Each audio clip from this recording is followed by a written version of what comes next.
All right, guys. Perfect.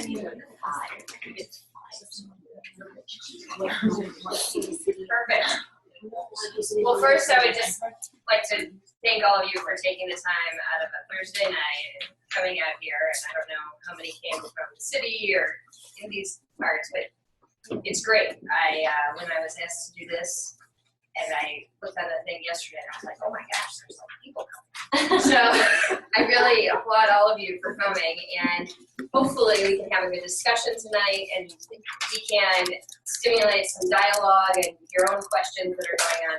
First, I'd just like to see a little show of hands as to how many students are in the room. Okay. And we're all always students, guys. How many practicing therapists? And what settings are you working in? Acute rehab. Acute rehab? Outpatient. Rehabilitation, a little bit of outpatient. Okay. Outpatient. Okay. Thank you. Come on in, we're just getting started. But if you want to grab any.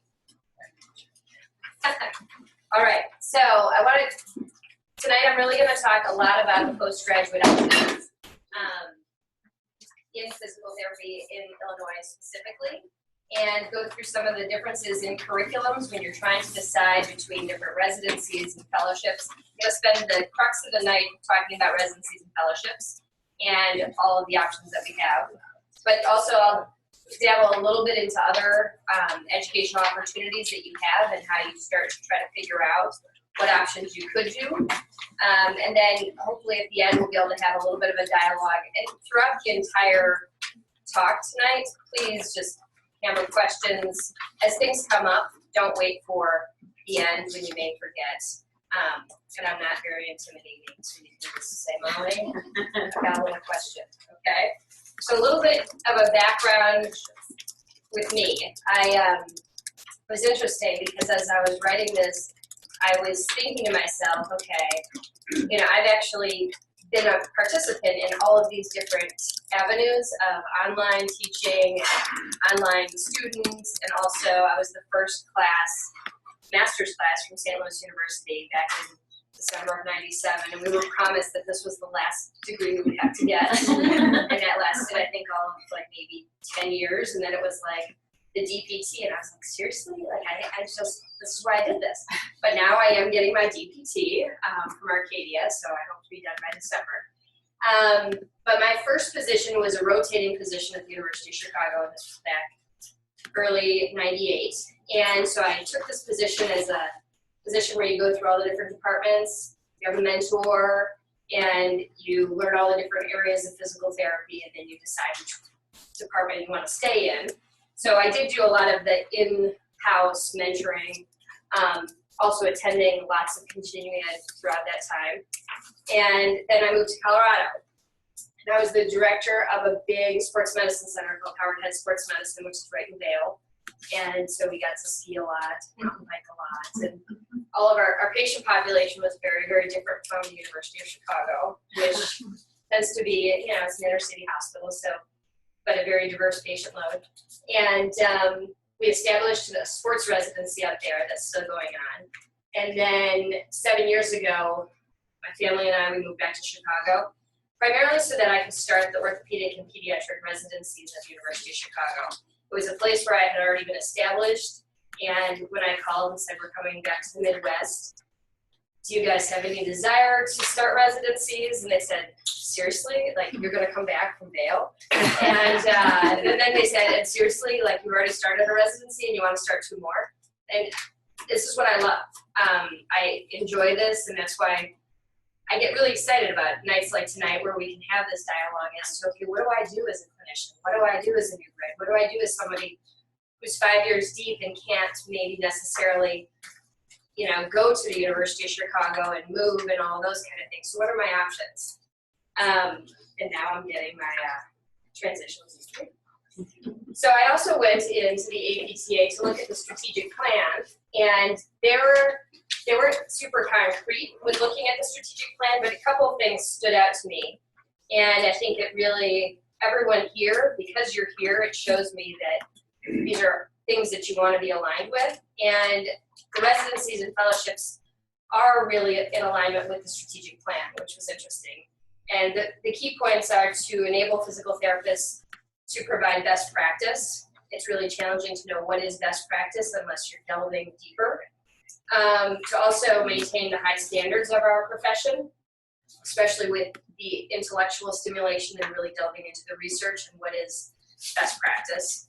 And then also establishing and promoting the value of physical therapist practice to all stakeholders. And that's something that all residencies and fellowships, it's not just us with the patient, but it's what's the most efficient way to treat the patient, what's going to be the most bang for the buck for insurance companies, how do we do this in the fewest number of visits, all while staying productive. Yeah, so we have a lot of things that are challenging that we're up against right now. There was a lecture that was done. If you guys haven't read this, I would highly recommend reading it. It's in Physical Therapy magazine, but it was Dr. Kulig. She gave a summary, and I think the exact title was Residencies in Every Town, Is It Possible, or something like that. I got the lecture here, and the challenges and the reason why we really do need advanced training beyond just the DPT is that graduates now have a terminal DPT. There's a lot of expectations that come with that. Friends and family call you doctor and things like this, but you're graduating and it's really not a terminal degree. okay. It shouldn't be utilized. Okay. So. Okay. You mean because of the PhD? Well, there's other things beyond it. DPT is an entry level degree, so you Okay. can only call it a terminal degree. Okay. So that's one of the issues with why you're presenting this. Yeah. So that people think of it as a terminal degree, but it really isn't the last degree that you're going to do and the last training that you're going to do. But new graduates now, a lot of times you're going to clinics and you guys only have 30, maybe 40, maybe 20 minutes to treat a new patient. And your patients are coming in and they have a lot more with this information age. They have a lot more technology. They've read about all of these different things that they could possibly have. And so you're trying to field all of these questions. You're also trying to do your evaluation in a short period of time. And it's really hard. It's much harder than it was 15, 20 years ago where everybody had an hour or an hour plus with each patient. So to come out and have to try to figure all of this out is challenging. Dr. Kulig also was commenting on the fact that we graduate DPTs as a generalist. We're experienced in everything, but the reason for the fellowships and the residencies is to really delve deeper into your specific specialty, and then for fellowships into this subspecialty. I would like to add too, just that there's been a big push, and it's, I think, a positive thing. With all of the degrees or with all the programs and all the graduates that are out there, we really do have to fight for our profession to be as evidence-based as possible and science-based as possible, but this also means that we have to be efficient and we have to be cost-effective, all while providing high patient satisfaction. So as you can see, I don't mean to overwhelm all of the students in the room, but it's challenging. So how do you set yourself up for success in this challenging world? So there's a variety of ways. You can do the typical continuing education courses. The challenge with continuing ed courses is that you're kind of picking a course, you're not really sure if you're going to get the most bang for your buck, you're not really sure, you read the objectives and things like that. I would recommend talking to colleagues about what courses have you taken, what's been successful. Different employers will streamline of, this is a great new grad course, this is a great stepping stone for you. But again, it can be challenging to know what's going to be the best. Also, there's mentoring in the workplace. Have anyone who's currently practicing, is there a mentoring program set up in the workplace where you work? Yes. And what do those look like? It varies.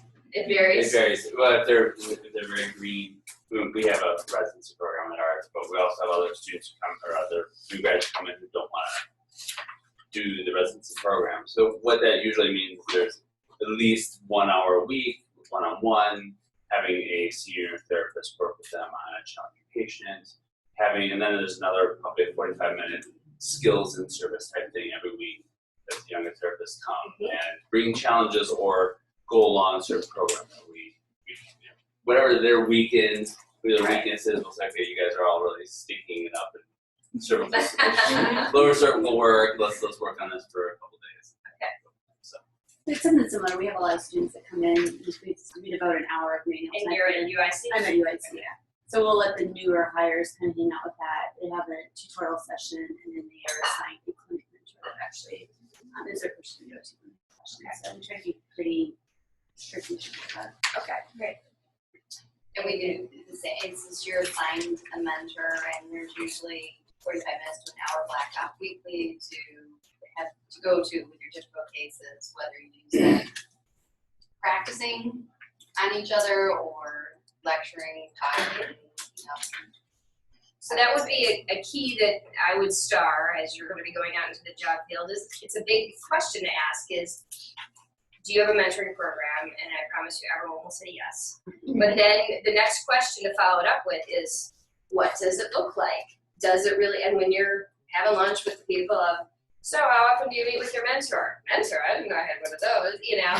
So those are questions that definitely, as an educated, you know, therapist coming out to make sure that they have a plan in place or that they're willing to help you set up that plan. Because it doesn't mean that every small clinic may already have that, especially if you're a new grad, you might be the first new grad that they had in 5 to 7 years. They may not have needed it, but at least you want to know that your employer is open to it.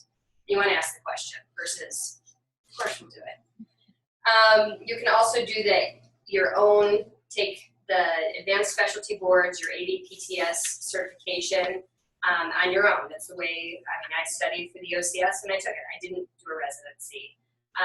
And a lot of the faculty members, a lot of the older clinicians that have an advanced specialty, most of them will have not gone through a residency. There just weren't as many options. You can also take the credentialed CI course. That's a way of learning kind of with students and mentoring. There's the residency and fellowship opportunities that we're going to be talking about. There's a number of post-professional degrees that you can get from a PhD to different advanced specialty degrees. UIC has, they weave in, and I'm going to have you talk about it too, they weave in getting more postgraduate training into their residencies and fellowships, which is a really unique opportunity. There's different leadership development and opportunities, and you can go onto the APTA website. I did put the PTA one in here. I was a reviewer. Yes, that's good. So you can go onto the APTA website, that's the link where you can find. So currently, residencies, does everyone here know what a residency is?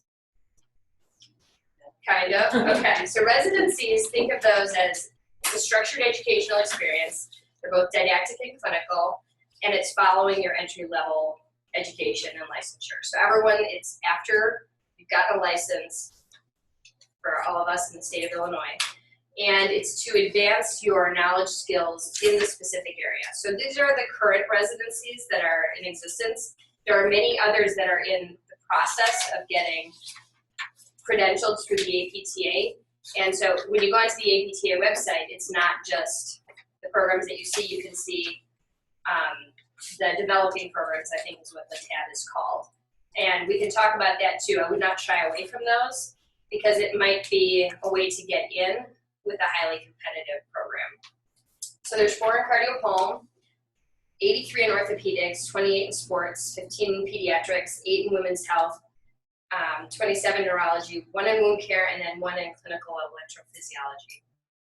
And all of the residencies, the curriculum must correspond with the practice DSP. For certain areas, like for wound care and electrophysiology, there isn't a DSP, so that I know of. Or does anyone do women's? Or, but anyways. Or they need to do a practice analysis. So like our critical care fellowship did a practice analysis as to the patient populations that they treat. And then, or a comprehensive needs assessment for that specialty. So all of the curriculums have to fall under the same guidelines if it's a credentialed program through the APTA. All have a minimum of 150 hours of mentoring, and that's one-on-one time with their mentor. That's throughout the year. Most programs are about 12 to 13 months in length. They need to have 75 hours of didactic In the total program, it needs to be a minimum of 1,500 hours, no fewer than 9 months, and no more than 36. I haven't seen many 9-month programs that would be pretty intense to get through everything in a 9-month period while working. The didactic instruction can include a variety of different educational opportunities, and we'll go into these more: case reviews, didactic classroom instructions, chat rooms, problem-solving sessions, and clinical rounds. For fellowships, these are going into the advanced subspecialty. So, and I'll go into the requirements to attend. These tend to be, there's 2 in critical care. We have 1, and there's another one in Houston. There's 1 in educational leadership, which is through the APTA. There's 2 hand therapy, 1 movement science, 2 neonatal, 22 orthopedic manual therapy. There's 2 spine, 1 sports division 1, and 2 upper extremity athlete ones. For new graduates, they are not, for fellowships, new graduates are not eligible to go right into a subspecialty fellowship program.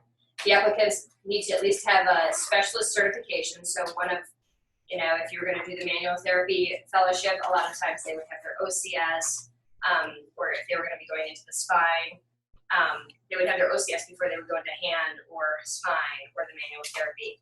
Or they need to have completed residency in the specialty area. And they need to demonstrate, so it can be any of these, demonstrate clinical skills with a particular specialty area. So like for our critical care fellowship, the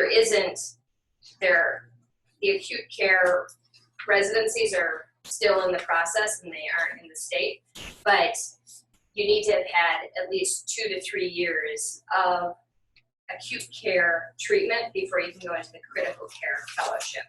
Okay, but there isn't an acute care ABPTS test that you take. So does all of this make sense? Okay. Any questions?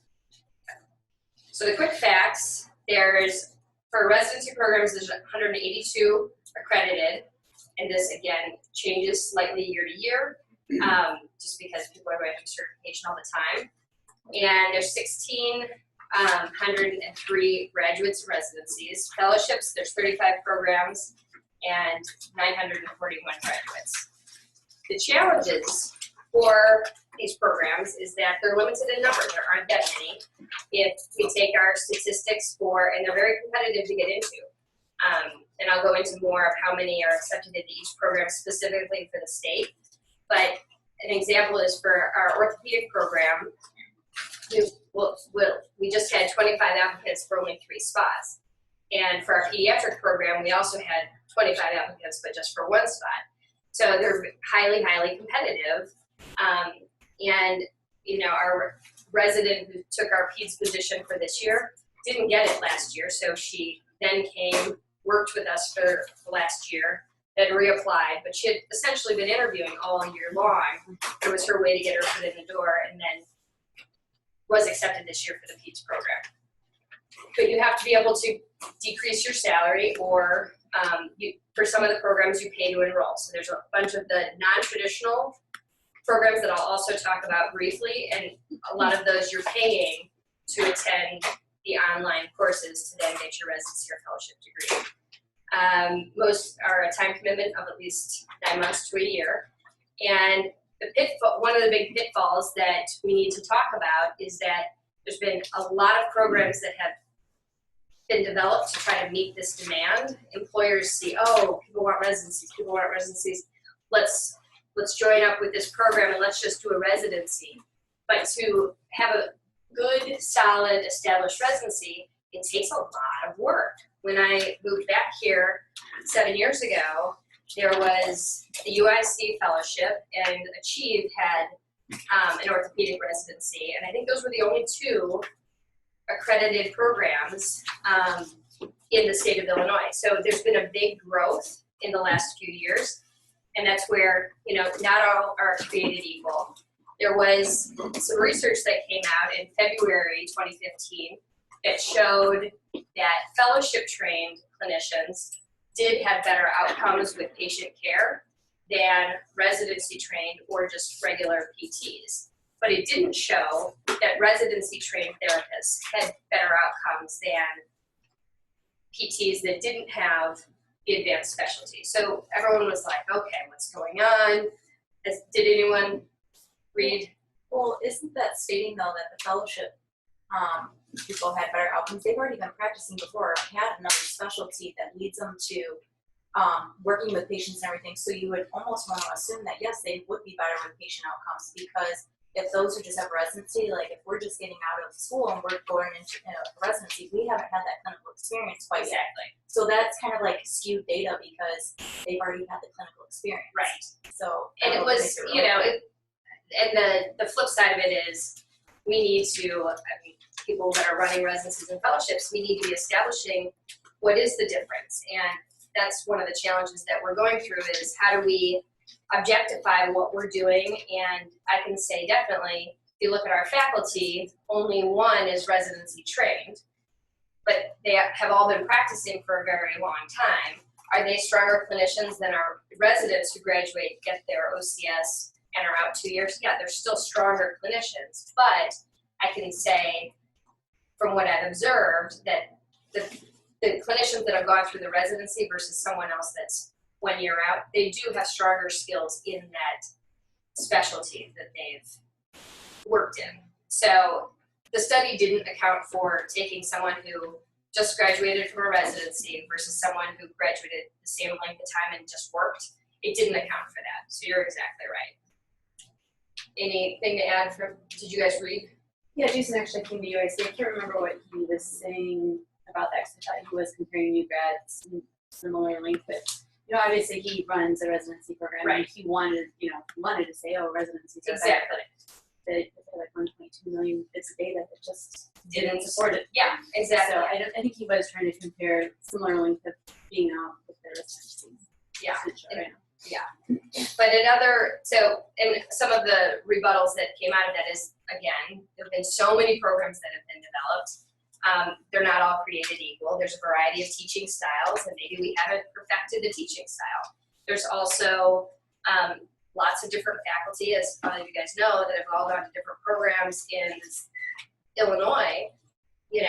Different programs have different strengths, and we just need to try to harness and streamline what's the most efficient, what's the most effective with teaching as well. And then we can get into it, but just starting to try to collaborate between programs to, if someone's figuring out ways that does streamline and is more effective at teaching residents and fellows, having kind of collaboration where maybe you have one center site with residents and fellows at multiple different hospitals around the Chicagoland area would be a future growth that there have been lots of discussions about. So stay tuned for that. Another study that did come out from John Childe that was actually looking more for with regards to the DPT was a study looking at musculoskeletal examination, comparing physical therapists to physicians to medical students to interns to all different types of physicians. And it was interesting data, and then when I thought about it more from the OCS and SCS side, it showed that with looking at musculoskeletal knowledge for examinations, physical therapists of all ranges, whether it was master's level all the way up through advanced specialists, had more, scored much higher on the musculoskeletal examination than all physicians other than orthopedists. And as you see, it goes through, the DPTs had higher scores than the masters. The PTs with just experience had higher scores than the students, which you would expect. And then the advanced specialists in OCS, SCS had higher scores than the other ones. So I do think that there's some validity to what we're doing. I think we just need to harness the energy. This is another interesting, because people are always like, okay, what are your past scores and everything? And this is for the country. So the first column is the advanced specialty degree within the ABPTS, the test for the ABPTS. The second is clinicians that took the test but just treated patients to prepare for it and studied on their own. And then the third column are people that took the test but had graduated from a residency. cardiopulm, and then the numbers here are the number of people from column B. So there were 4 people that graduated from a residency in the country in 2014 and they had 100% pass rate. Clinical electrophysiology, it looks like 2 people took the test. The one who graduated from the residency passed, and the other one it looks like didn't, if I'm doing the stats in my head correctly. Geriatrics had a higher score. Neurology, 97 to 81. Ortho was 89 to 73. Peds, 90%. Sports, 98 to 82. And women's health, 83 to 72. So it does show that people that took the test after they went through a residency did have a higher pass rate. Okay? So this is the exciting part. What do we have? What are the options here in Illinois?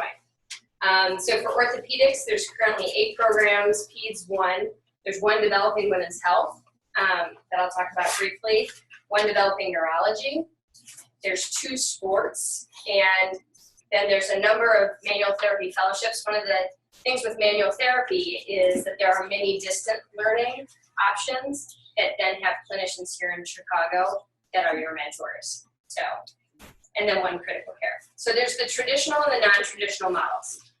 And traditional models, the resident comes to a site, stays there for a year, is employed there, and does all their didactics and their mentoring there.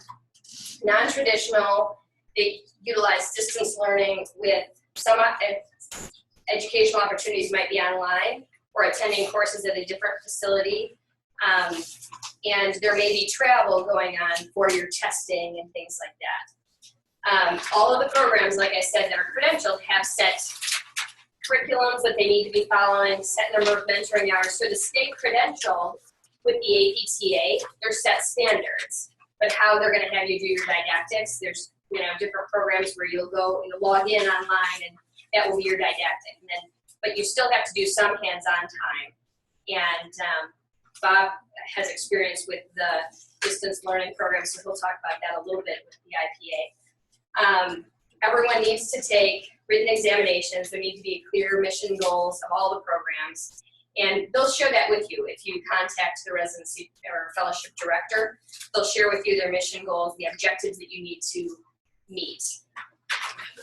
So the advantages, there's advantages and disadvantages of both. So for the traditional model where you go to one site, the advantages are you're usually working side by side with your faculty members, so it's a lot of one-on-one time.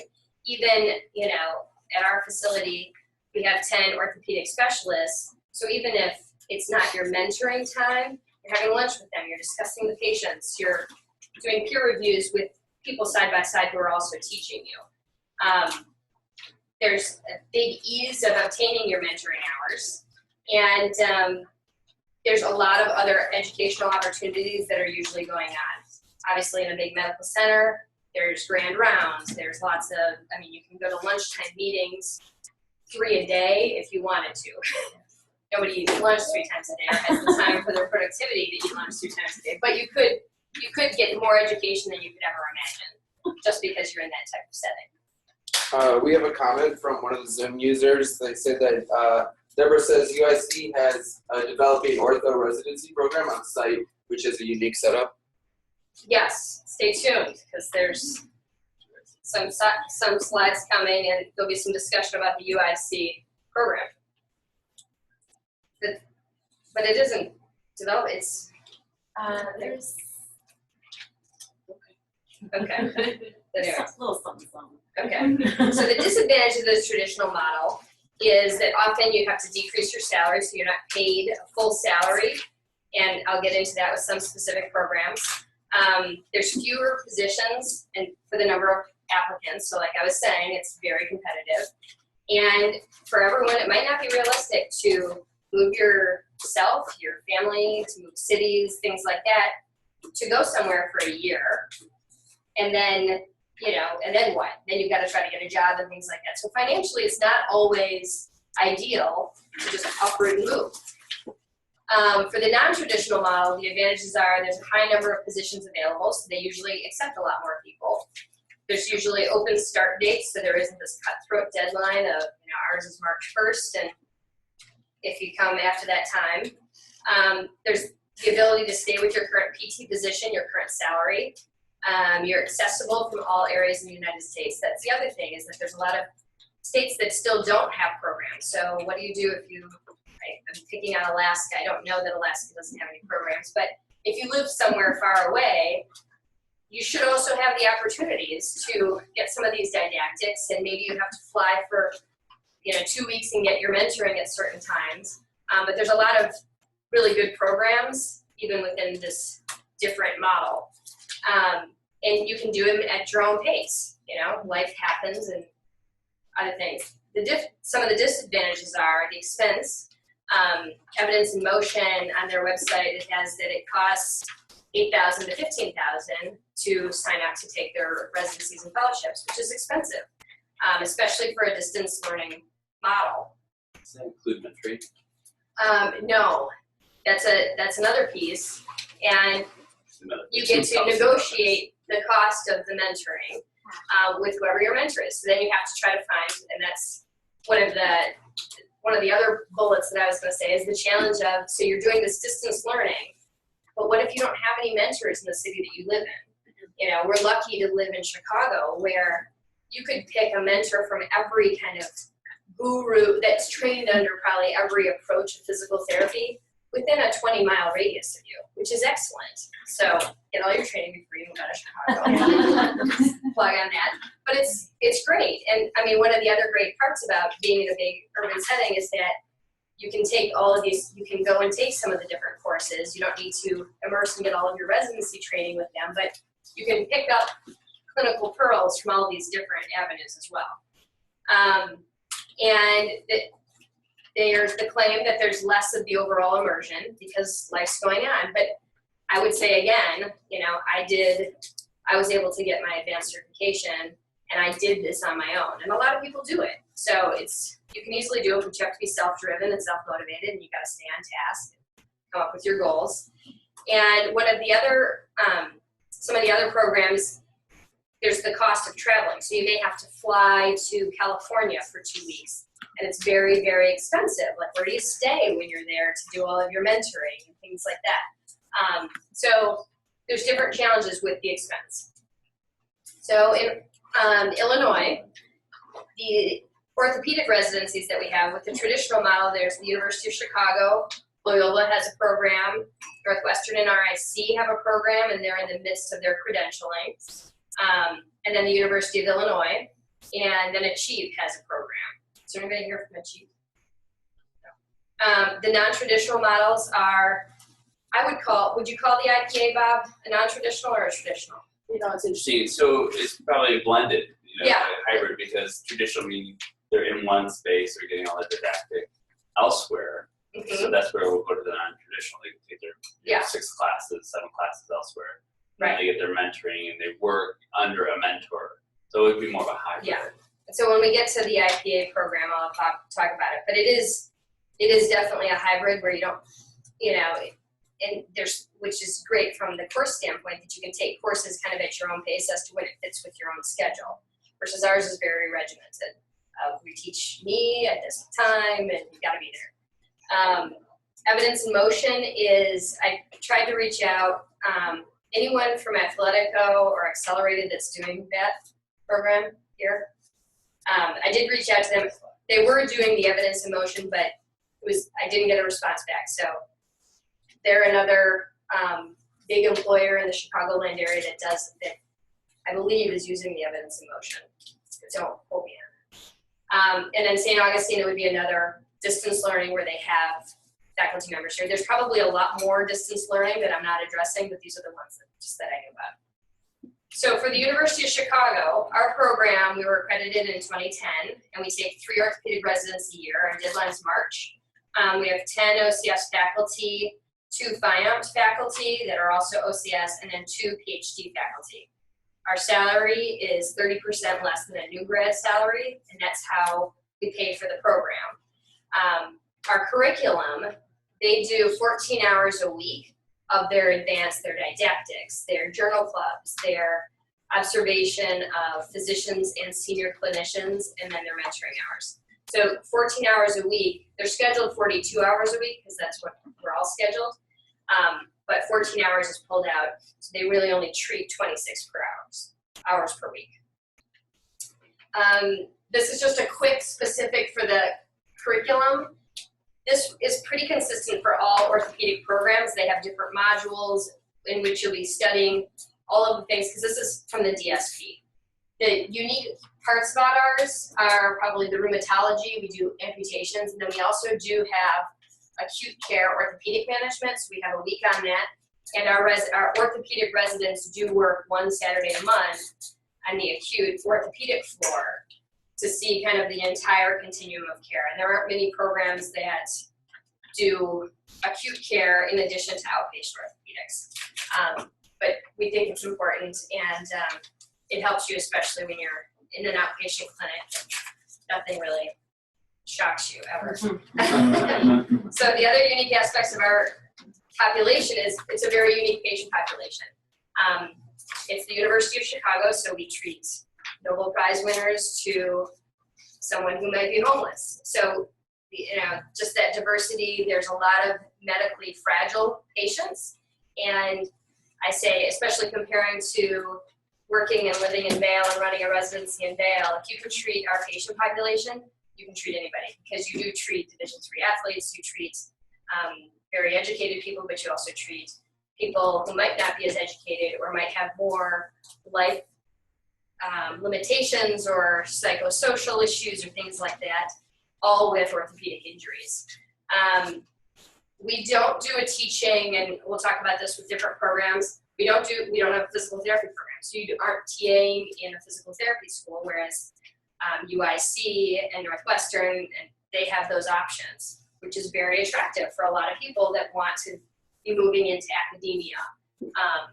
We do more teaching of the medical students and of the medical residents. So weekly, our PT residents are teaching at these grand rounds and at sports conference and things like that. So we work more on the collaboration of that front.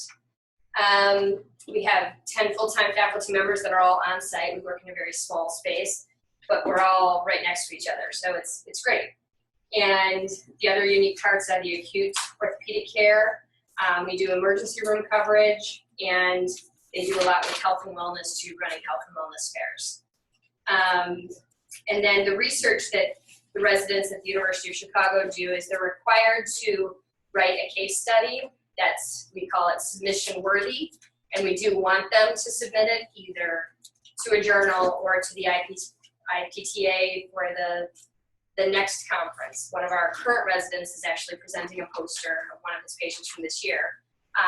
We had a couple presented at APTA last year of their case studies that they're doing. So we want them working towards research, and then they join into current projects that are going on within our institution.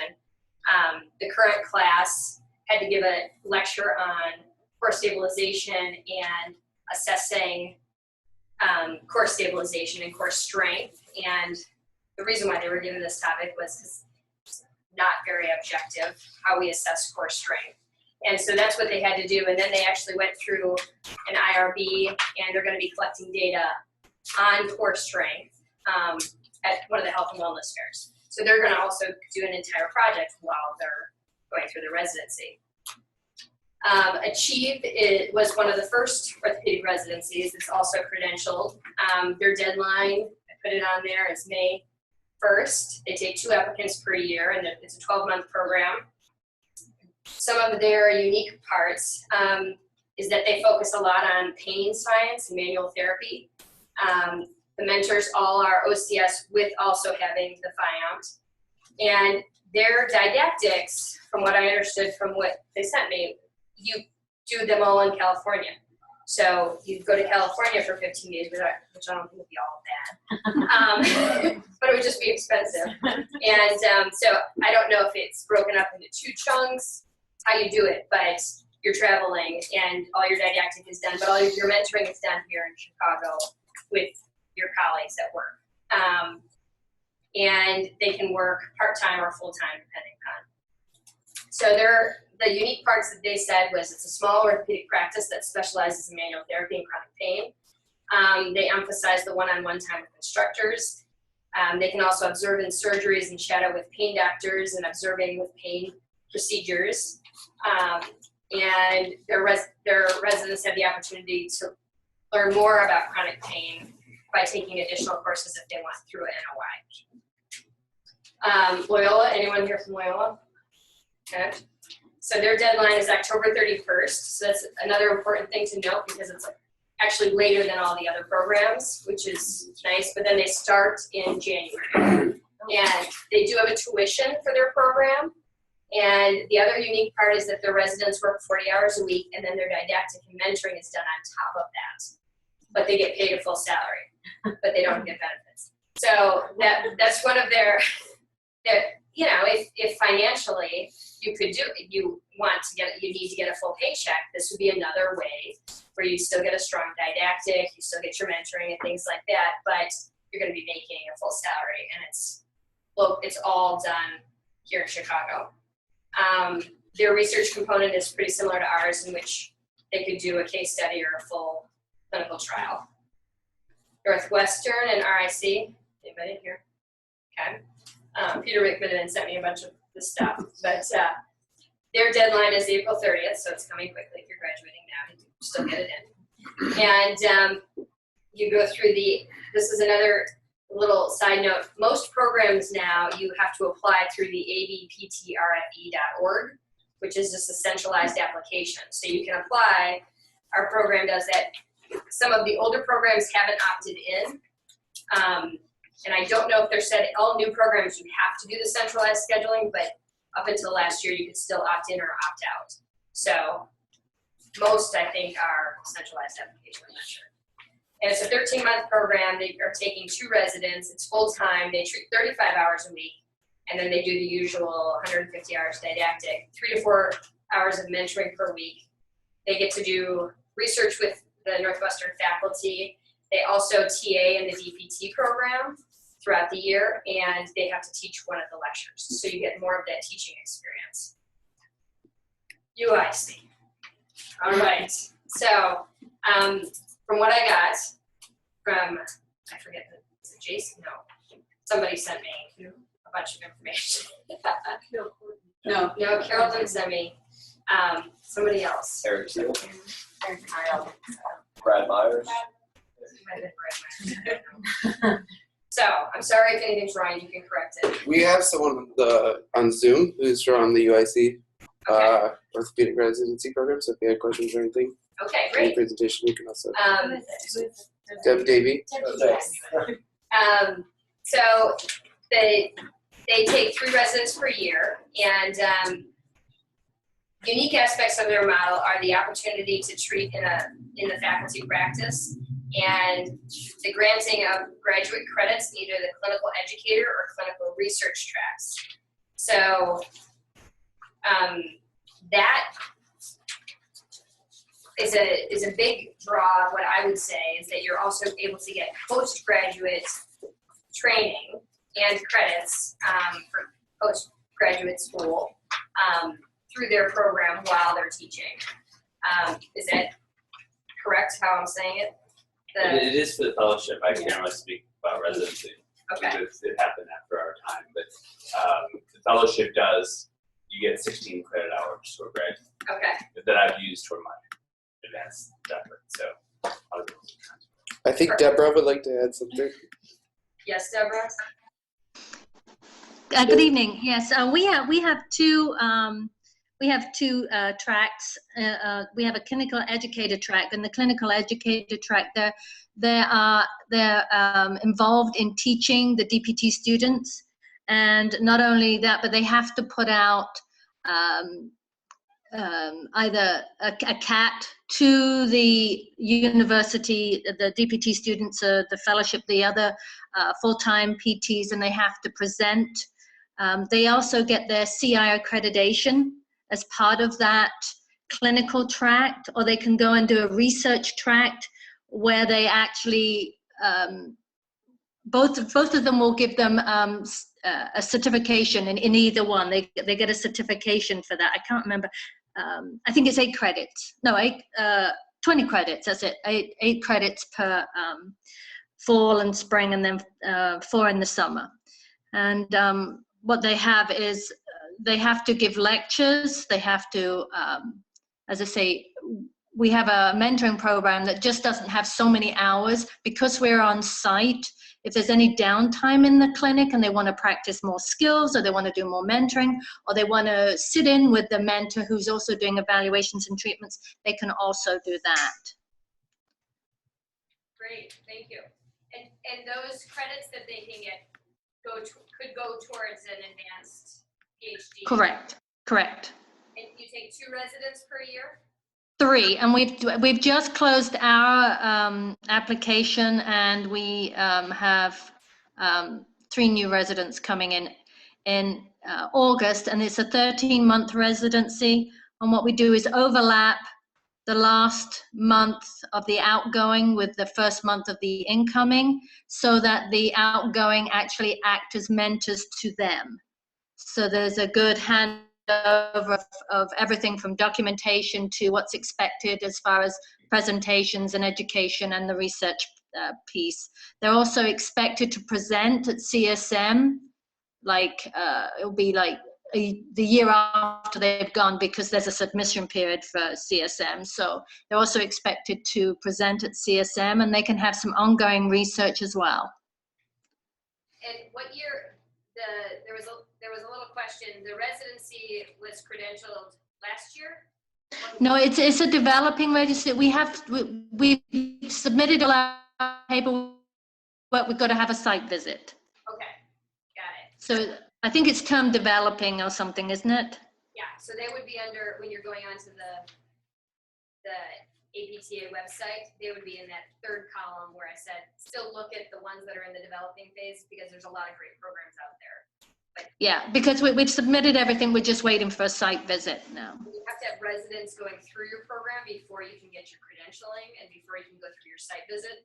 So, you know, there's always a little bit of a gamble for these residents, but, you know, and then you get your credentialing to say that you graduated from an accredited program, even if the site visit was going on while you were there. Okay? Yeah, we've had notification that we will be having a site visit soon. Great. We've got one question for you. So in terms of this being a UIC residency, how is the application process for students that did attend UIC and didn't? Is there any sort of, I just noticed that there's quite a few university residency programs. So for the students that did not attend that program, how does that work as the application process goes? I'm not assuming there's any bias, but what is your outlook on choosing an applicant who is, let's per se, a UIC alumni versus somebody who wasn't? No preference is given to UIC students. They are admitted purely on their application, their interview. We have a rigid interview process, which is a whole day, where they're interviewed by each one of us faculty. They listen to presentations of the residents, and also they get to mingle with the residents and see the academic site as well as the faculty practice. So there is no bias given to UIC students at all. It is a come one, come all, and we would take you on your merits. And actually, the three that we have this year, none of them, to my understanding, are UIC. Eric graduated from UIC 6 years ago. I can't hear what's said. I was just curious because I see a lot of them being similar to like the university, and like that's with anything you go to. If you're like working for a company and you're trying to get yourself in, so it was just absolutely. They're top notch. So that's great. Yeah. Thank you. Thank you. Okay. And that's a great segue because Bradley has a program, I was saying like, but it's only for Bradley grads. So I didn't know that they had a program until I went on, and I was trying to make sure that I included everybody, or at least reached out to everybody. And they have a similar program where it's right now only open to Bradley graduates. They work they're employees of OSF, St. Francis Medical Center, which is the largest downstate level 1 trauma and tertiary care center. They work 32 hours a week, and then they do 5 hours a week of one-on-one mentoring. and then 8 hours a week of didactic coursework. There's no tuition or fees, but currently it's only for Bradley graduates. So, but watch, because it may open up in the future too. And I don't know if, I mean, and they would offer obviously that you would be teaching in kind of the DPT program. The IPA. Okay, so Bob, you didn't do the IPA residency. Correct. You did the UIC fellowship, I'm too old to have done a residency. but you teach in the IPA I do. residency and in the UIC fellowship. Just to Is that confuse- correct? Yeah. That's That Bob is correct. Below, right here in the house. Trying to just support as much as I can at one Yeah, just trying to juggle. So the IPA orthopedic residency, do you want to describe it? Absolutely. So this is a hybrid residency, as I discussed earlier. IPA is a continuing outfit out of Colorado and maybe New York. Actually, they have a New York facility as well, but it's based out of Colorado. But they offer continuing classes throughout the United States, including Oak Brook, where I work. So anyhow, our students are usually exposed to this either from continuing classes, say, well, I really like this, but I really need more hands-on residency, some mentorship.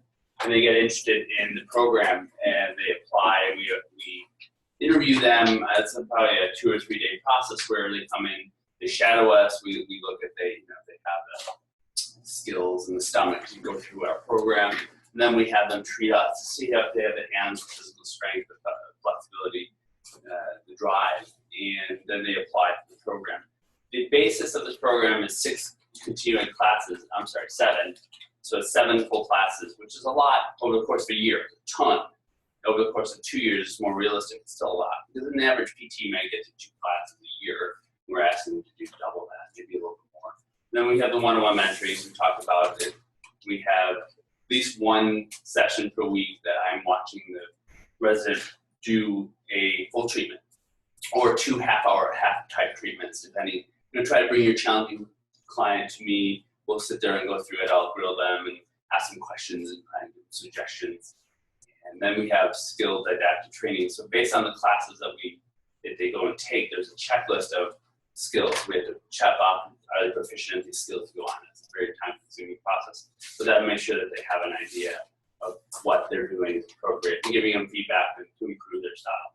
And at the end, there's live patient exams, just like in all residency programs that they have to pass with proficiency. And there's several other things that they have to do with it. That's pretty much it in a nutshell. The students are employed by our clinic. And generally speaking, they're employed by the clinic throughout all the IPA residencies, and they take a hit on their salary to cover it, somewhere in the $10,000 to $15,000 range, because we also pick up the classes, which are around about $500 a piece. So there's a trade-off in time and classes for the reduction in salary. Yeah, a couple questions I have. If they've already taken IPA classes, Yes. can those count towards the residency? Or do they then have to audit it within like a 2 Good year? question. It's within, I think, a 3-year period. And Okay, that's pretty standard with a lot of, within 3 years of taking it. So they generally are encouraged to retake it during the program. So we have 2 they're in right now. They've already taken 3 other classes and they're going to retake them. okay. So just to refresh their knowledge. And then how many clinics in Chicago or have IPA? I believe our company has 2 and 2 sites, if you will, Oak Brook and Chicago. And in Palatine, Great Brook Rockies Clinic, it has a resident up there. There might be 1 more, but I think that's it. There's just 3 of us. Any other questions for Bob on the residency? Okay. So other non-traditional models that, again, I don't know a whole lot about, but I knew that they had presence here in Chicago, that you could go onto their websites, is University of St. Augustine and Evidence in Motion. Any other people in the room involved in more of the traditional online programs that can comment about other ones that they know of? Okay. Pediatrics, there's right here, this is for you. Okay, so the pediatric residencies. There's only 15 in the country, and we are fortunate to have one here in Chicago. The unfortunate part is that we only take one resident per year, and so it's highly, highly competitive. And we do the same, the ADPT RFE application. We have a 100% pass rate for the PCS. And what's interesting about our program, I listed here just their modules. It's developmental, cardiac, NICU, orthopedics, neurology, hematology, oncology, burns and wounds, and then school-based. And they do the same, if you look back to the orthopedic, it's the same 26 hours a week of patient care, 14 hours a week of all of the didactic and learning, same salary for both programs. So some unique parts about our pediatric program, different from other programs, is that you're at a children's hospital. There aren't that many children's hospitals in the country.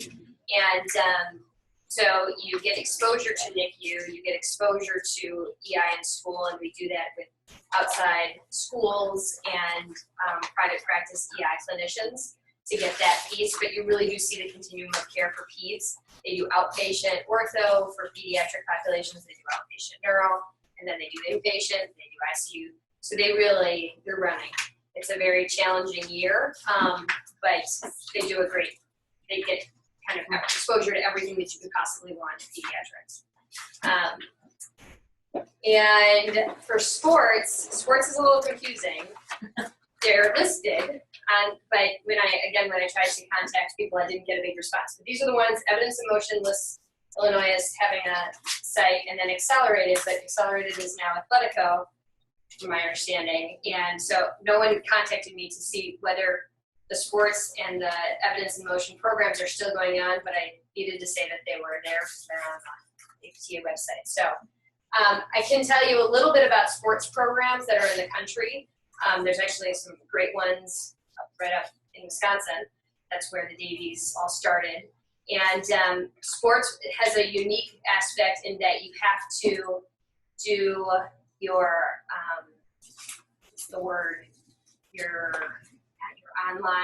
on-field management, but they have an advantage to apply. Look online because you need to have more of like the sports training going in. Sorry that I can't think of it off the top of my head. So they have one extra piece for applying, and they do more of the on-field management for athletics than the orthopedic program. They also don't include a spine component as a separate module, so different programs delve into more spine than others. Neurology, so Northwestern and RIC are starting a neurology residency, which is also very exciting. There's a big need, and it makes sense that RIC would be starting one. And they're accepting applicants spring 2016. So right now they're in what's called the development phase. You have to apply to the APTA to say that you're going to be starting a program, and you show them what you're thinking of for the curriculum, how it coincides with the DSP and all of those kind of things. And then they say, yes, you can start developing the curriculum and start accepting residents, but you have to go through that kind of check and balance, because what had happened for a while was that places would wait until the residents were going through the program, and then they'd come for the site visit, and they'd be like, whoa, we can't credit this, but then what do you do with these people that are halfway through the program that's not going to get accredited? So, yes. No one will get information on their curriculum. Just email Peter McMenamin. I would say in the next, since they're applying, he said that they're submitting this year, so They kind of already know what they're doing. they've got to be kind of going through the checks and balances, but that would be it's going to be the first neuro program in Illinois, and again, to get into a program when it's in the developing makes sense. Just, you guys know the hot off the press it's coming before it's even on the website. So I would honestly email him and say, can you send me the curriculum as soon as you are ready? And he would. He's all about it. Women's health, Loyola is starting one. So they didn't send me kind of their curriculum, but that would be a place to reach out. Very, very smart career move if anyone's thinking of doing ortho and wants to do women's health. Actually, one of our graduates from 2 years ago, she's going on for women's health specialty. with her orthopedic specialty. But it's a huge need in orthopedics, and you'll never have a problem finding a job for like the rest of your life because it's such a demand. And their first class is starting in August, so I didn't ask whether they had already. I'm assuming they've already accepted, but they may be in the interview process for that. And they're taking 1 to 2. So fellowships. Fellowships in Illinois are either manual therapy or there's the critical care fellowship. And UIC's program, not sure if I have things correct or wrong. I took it right off the website. I was waiting for Carol to send me slides, and I was like, She sent us instead. She sent the live slides, you know. So they were the first manual therapy fellowship credentialed in Illinois, I believe. And they've graduated the first class in 2006. Their deadline is February 1st, so I'm assuming that the class has already been set for next year. But again, there's a lot of new students in the room. This would be something that you'd be trying to apply for after you've either done a residency or after you've practiced for a few years and you can show that you've been working towards that. And one interesting thing is that their fellows are employed by many different institutions. Right, so we've been reaching out a little bit more, kind of understanding that it's difficult to maybe move from your job. So we've done a couple through North Shore, looking at some at Rush. And so I think, you know, she's open to developing sites as they become appropriate if we get a very interested applicant. So it seems to work well. They still work there, but they come and they get to teach with the DPT students, just as the ones that are employed at UIC do. So that is very much the same. And then there's also, you know, the classes that you take. All those same things still are in youth graduate level classes that you are taking, as well as the mentoring. And the same mentors that are at UIC go to these offsites as well. So you get the same mix of mentors that are coming around. But you're usually employed by the other hospital. Yeah, so And if you're then at North Shore probably or play North Shore, a tuition or a. I'm not sure. She's got that figured out. That's part of the contract. So I don't think you can go.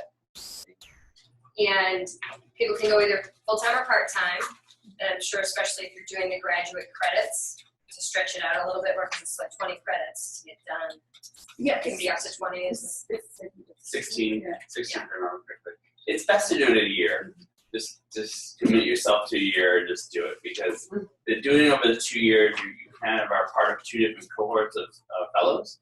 And in fellowship is really a group of people studying for a common cause, and you develop relationships with those fellows and you practice with them. So if you have 2 different groups that you're working with, it's not as clean, but doing it over a year is best. So that's just you do fellowship.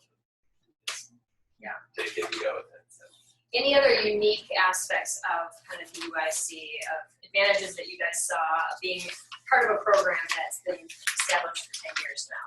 You know, Carol brings a lot of excellent clinicians in, and the emphasis really is on clinical reasoning. So I feel like you know your ability to recognize patterns in patients is accelerated beyond what you would expect. And I think she brings in a lot of great, unique, distinguished lecturers each year. So we've had the opportunity to hear the big names in the field, or even like just having Jason come up and be part of just a lecture she has. But the boys and all, I feel like we have all these just big names, and then it's just such a unique group of people that you work with, and they all seem to go on and do more exciting things later on. So you've got this group that and then you've got these other people that you've learned, and they end up being people that you'll see published later on. So most of our, I actually think all of our graduates then submit their case study or case series or whatever it is, usually to AOMT for a poster or a platform presentation, and most of those have gone on to be published too. So there's a really good ability of the mentors at UIC to kind of help foster the writing, which I think is kind of a sidestep now. So the scholarship is very unique there. Guidance. Any other questions specifically? All right. Yeah. This is not an Illinois. This is in Steamboat. Steamboat or Steamboat's fun. And you're fantastic. or New York City. Manhattan. Also very fun. So if you're gonna pick a spot, and so this is still with the IPA, so they have the residency that's kind of the hybrid of both, and then their fellowship that, do you have to be there all year? Manhattan's 2 years, and Steamboat is 1. Okay, so you need to move there. You have to. I'm sorry, what is Steamboat? Steamboat Springs, Colorado. Oh, Yeah, you know, yeah, start thinking strategically. Right. Now, the thing about this physical therapist, physical art one, is you have to go through their certification process to become a certified functional manual therapist before you're even allowed to apply for it. So it's not like other fellowships where you could just be an OCS. You actually have to drink their Kool-Aid and then go to Yeah. And you have to have taken it's seven classes, and then you take the exam. The exam, which is a 1 week long, what's a 2 day long exam over the course of a week and a half. Okay. 7 days. That you either take in New York or Steamboat. It's Steamboat every August. But Okay. if you want to go on to this, there's the caveat is you have to be a certified functional manual therapist. So Got it. it's a little bit more restricted.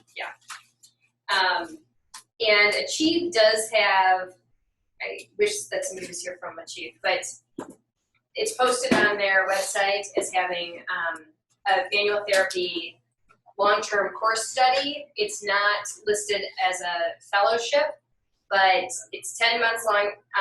You pay for it. It's $3,000, but they seem to meet every Tuesday evening. And so it's another way that where you might be able to get some more continuing education, a little bit more structure than just going to a course and then you have that consistency of week by week. They do have the orthopedic residency, so they're probably following some similar things, but again, they're more manual based as an orthopedic residency, they've said, than, probably our program, whereas we have 2 clinicians who are, one's Ola Grimsby, one's a graduate of the UIC fellowship, but so you're getting different approaches where they're, it's the Bob Johnson Clinic, and they do a lot of manual therapy. So again, it's not from what I understand, it's not an accredited fellowship in Illinois, but it's an extended manual therapy course of study.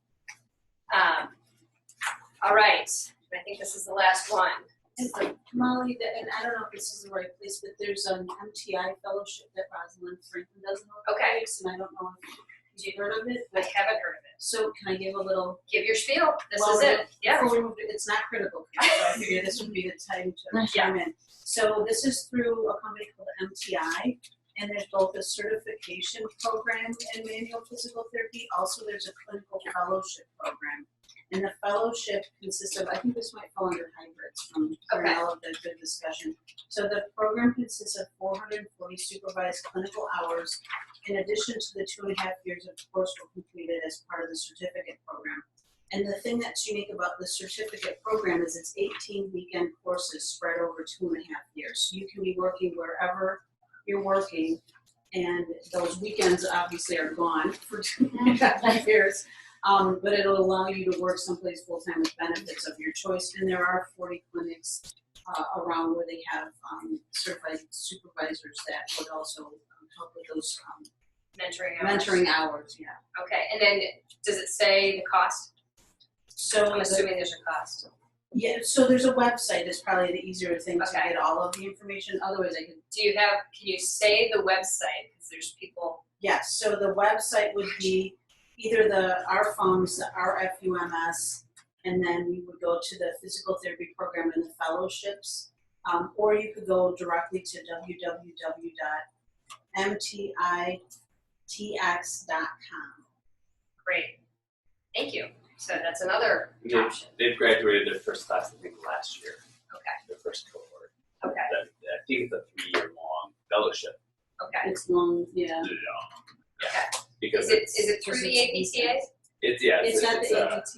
It is the When you APTA. finish I it, just must have missed it. Okay, yeah, that's great, thank you. Well, it's not hard to miss things on the website. You're doing a fine job digging through that stuff. I dug for a lot of these things, and I'm like, as you guys were in the back, I'm like, I probably messed up half of this stuff. Well, the other thing they could do is look at the AON website, because that also There has, you I wrote Perfect. cards. Yeah. Oh, we got cards, okay. So the other website would be the AOMT website, the APTA website. Great, no, this is great, this is exactly what we want. And then we have the Critical Care Fellowship at the University of Chicago. So this was a very interesting, just a little side note. we had delved into trying to do an acute care residency. And there were a lot of challenges within the acute care section and within the APTA of trying to figure out, okay, where does this go and how do we do the description? There's not a DSP for acute care and all these things. So we actually looked at what we did at the University of Chicago, and we do really well with very critically ill patients in the ICUs. And so it's interesting to have fellowships in which I think Hopkins may have started an acute care residency in the last year or two. So there may now be an acute care residency going on. But they come, and again, you have to have a specialty in, you haven't taken a board, or a board exam, but you have spent at least 2 years working in an acute care hospital. And you come, and it's a 52-week program. They do 46 weeks of education because we give them a month to get oriented to the facility and all those kind of things. But they do 9 hours of education a week, 33 hours of patient care. They get 4 hours of mentoring one-on-one per week. And then they do 2 hours of clinical investigations, which is your rounds, your grand rounds, all those things, peer reviews, journal clubs, and then 3 hours of didactic per week. And here's an outline of what the curriculum entails. This would also be something that our last year graduate, she then went to Loyola and is starting to implement a lot of these critical care things at Loyola. And another one is going, I think she's going to Christ, but she was she was involved in this. So it would be also a stepping stone if a facility, and this is probably talking more to cyberspace, if a facility was trying to kind of raise the bar of what they were doing as an institution for critical care, that would be the perfect time to send someone to our fellowship. We're actually currently looking for our next year's fellow, so it's still open. You can contact me and I will, but if you have someone who's very interested in acute care and you're at one of the other hospitals in Illinois and you're trying to figure out how to start being more involved in the ICUs and early mobility things, there's an opening right now for our next year fellow, and they would start in August, mid-August, and then it would go for 52 weeks. So contact me. But it's a great program, and it's really what they do. So just in summary, this is, again, I really thank all of you guys for being here. I appreciate you taking the time on a Thursday night and just opening the discussion of what can we do as a profession. I feel like the more people we have attending all of these programs and advancing their own clinical skills, it just raises the bar of us as a profession and helps in whatever clinic you're working in, kind of raise the bar and setting yourself apart as a strong clinician. And so it's really exciting to just start having the dialogues. And there's so many opportunities. There's so many more opportunities now than back when I graduated, and you kind of had to stumble through, and it was always really frustrating to go to a continuing ed course and waste 2 days, and then you're like, that was totally worthless. And I went to a bunch of those. But so, you can always contact colleagues to find out, but in this new web age, I think you can get pretty good reviews. So good. So questions? So with the volunteering and any continuing ed, is there anything other than just getting really great grades that if you want to look into going straight into a residency from your DPT, that's what you want to do? And what do you look for? Yeah. I personally look at your letters a lot, okay, and what your clinicals are. I care about those probably even more so than I do your grades, because that's you practicing, that's you interacting with patients. You can be the greatest student in the world, and then you get into the clinic and you might not be the strongest clinician. And then when you're on your clinical, what are you doing? Like, are you just going in for your 9-to-5 job and then walking out, or are you, being a part of the journal clubs that are going on at this site? Are you offering an in-service that might be advancing the clinic where you are going? Are you, taking part in all of the different education? I mean, last year, our pediatric resident, she was at think she was at Cincinnati Children's or she was at Ohio State for one of her clinicals. And I said, so what did you do? And she said, well, I only worked 4 10s, but that 5th day, I went and observed surgery and I did all this stuff. So she purposely was just trying to soak up as much as she could. But that also showed me that she had the drive and the initiative and that she was most likely going to be successful in a very intensive year, you know? And I say, you know, we interviewed today and I said to the applicants, you know, I said, okay, you know, how many hours are you really here? And it's a very intensive year, like, but it's elective. Like, so, you know, I don't really feel badly because no one's making you do it. But if you want to do it, you know, and that's, you know, kind of on what Bob said, like, just do it. Like, get there and immerse Trace yourself in it. life-work balance. Well, I love it. They say, what's your life-work balance? And I'm like, well, now I get to have one. But that's because I've been practicing for 20 years, you know. But yeah, I mean, there's never a balance. You're always studying, you're always reading, you're always working on stuff. You're not always like freaking out. I mean, you're trying to get to the gym and things like that. But it isn't, oh yeah, I go out to eat and I go out every night. You know, I mean, it's not realistic. So I want people, the other piece that I meant to put in here that I didn't is really looking at the programs and seeing what fits with your personality. The University of Chicago is a very intense setting in which, you know, we're constantly juggling, and that's not the best setting for everybody. So you might really thrive better in a small 2 or 3 person clinic in which you know what's coming in the door and you can really plan. So you want to set yourself up for what's the best match for you too, because otherwise you're going to be miserable for the year. You know. So we just heard from our department head at USC the other day about potentially starting a residency, which would be connected with a PhD following that. Do you know of any other current residencies that are directly connected with a PhD program? Not off the top of my head, I don't. I think it sounds great. I mean, I think especially because you're doing a lot of the precursory research things and the teaching, but I think it makes a lot of sense to kind of be bridging that. Okay. All right. Well, thank you guys. Thanks for coming. Thank you.